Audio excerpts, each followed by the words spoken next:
Right, so the first thing we're going to do is we're going to use flat brush for most of the work. That's about 1/2 inch, 3/4 inch. This is one that we've used for watercolours, but it's alright for acrylics as well. Or, you know, a hard brush is okay if we've not got any fine details to do.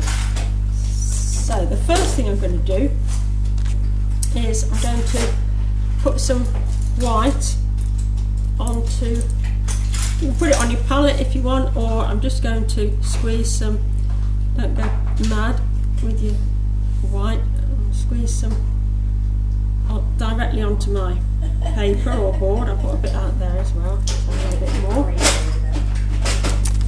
And first thing I'm going to do, you keep your brush pretty dry, probably just damp it off if you've not used it yet today. Dry it off on a bit of tissue and then just work that blue. Sorry, I'm getting ahead of myself. Work your white over the canvas or board or watercolour paper where your sky is going to be. We're going to work nice and quickly. And then just get a little tiny bit of blue. Let's say we only need a little bit. I'm just going to put a bit down onto my palette. And again, I really mean a tiny amount. That's all I'm picking up. And then just work that into your white sky. So if you put too much on, you're going to have a really dark sky. And we only want to add a bit of a hint of blue. But it's getting a bit sticky, a little bit of water just to help it blend in.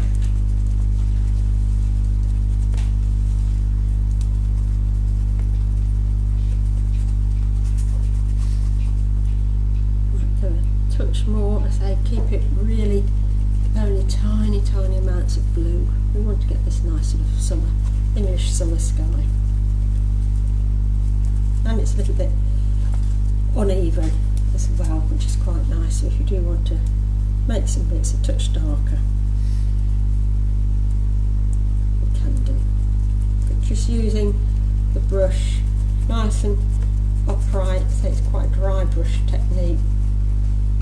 We don't really want the paint all wet and sloppy.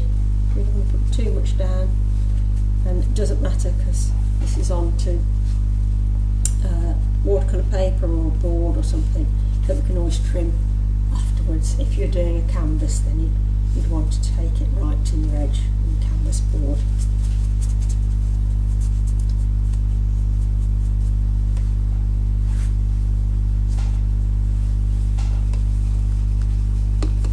Wash my brush out for the moment, just like we were doing the other week. We don't want to introduce any more water into the paint, so when I wash it I can just dab it and dry it off. And I'm going to use a little bit of yellow. No, this is quite a deep yellow. I've not used this one before. Normally I'd say a lemon yellow, but I think that might be a little bit too strong, but we shall try it and see. Nice thing about acrylics, if it doesn't quite work out how you want it to, you can paint over it.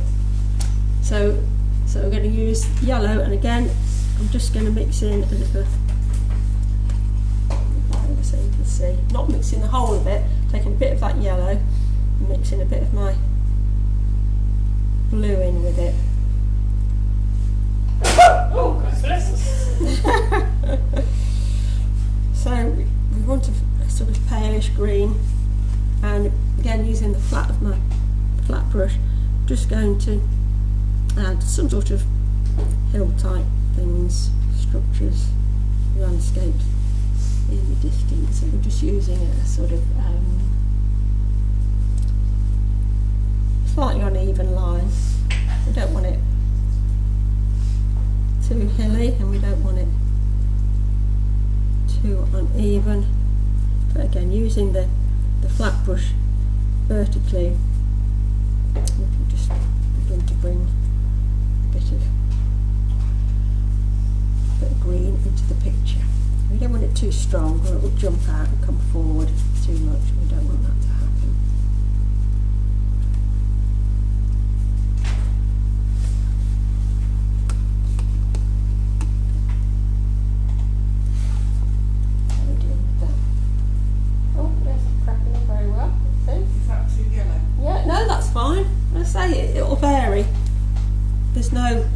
it's got to look like this. Everybody's will look a bit different, even though we sort of follow the same steps.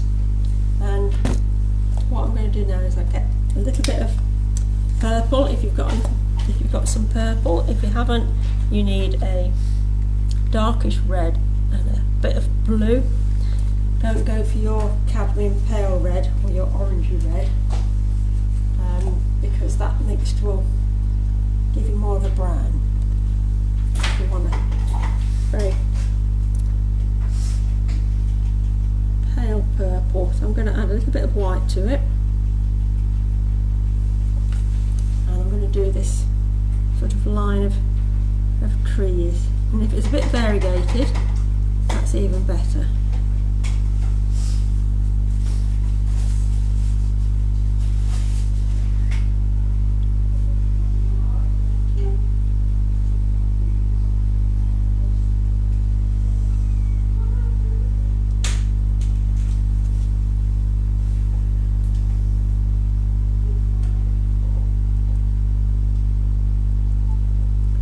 That up a bit because they're looking a bit blocky.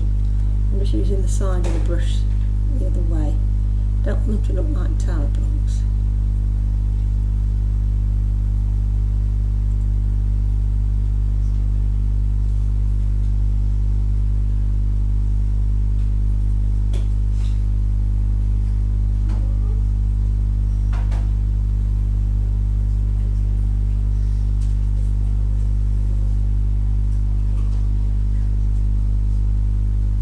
Again, keeping it all nice and dry so we get a sort of stippled, broken effect.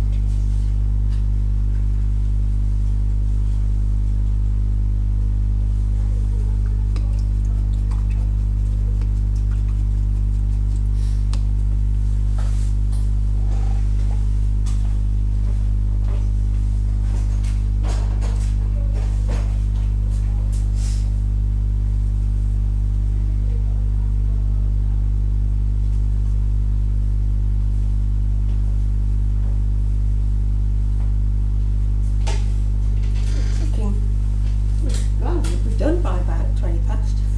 That's right. Okay. So what I'm going to do is just draw a little building now, and so just do the front of the building.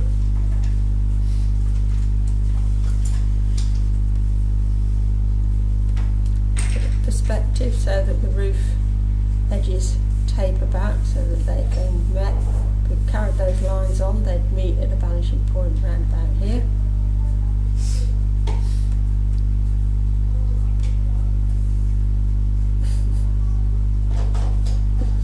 And we'll put a little outbuilding at the side as well. So it doesn't have to be too detailed. We'll put a chimney on it as well. If you're having a farmhouse, you're going to have a chimney, haven't you?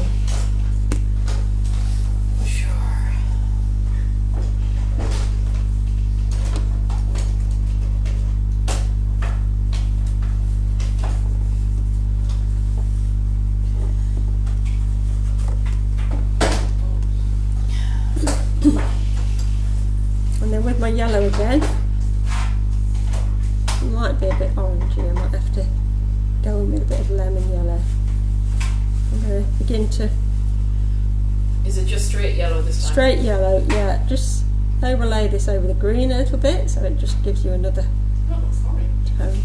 It is a very deep yellow. I say it might be a bit too orangey. I might go in with lemon instead, but I'll just go round the cottage.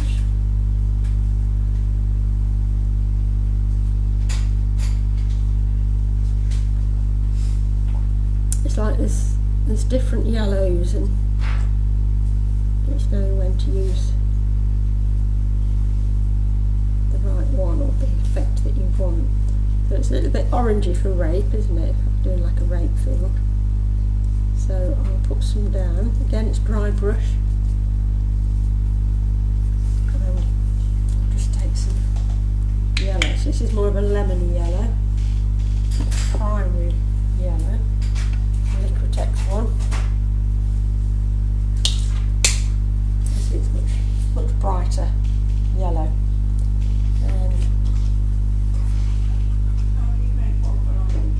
So if you want it more orangey, if you've got a yellow, stick with the yellow. If you want it a little bit more orangey, just add a touch of red to it. But I'm going to go in with my lemon primary yellow.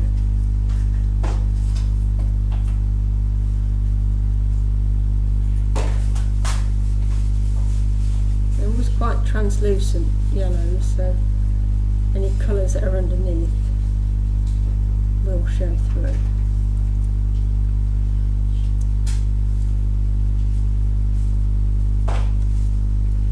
All I'm doing is working down the paper, vertical strokes.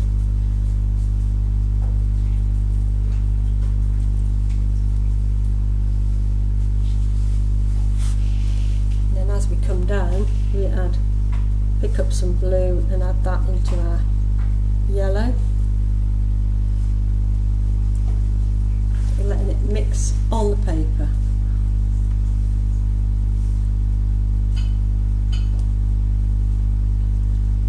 Again, only little bits of blue because it's quite strong.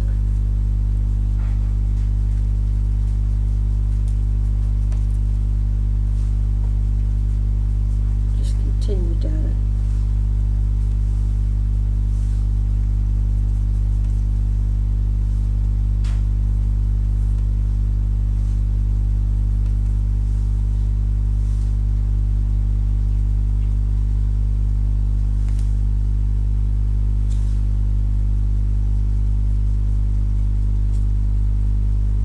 Warm tonight, isn't it?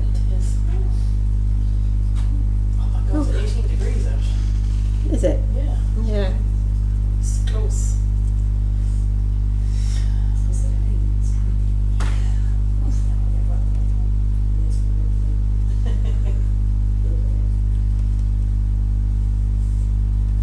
Okay, I'm just adding these three colours really, the deeper yellow, the orangey yellow, that is the lemon yellow, and the blue.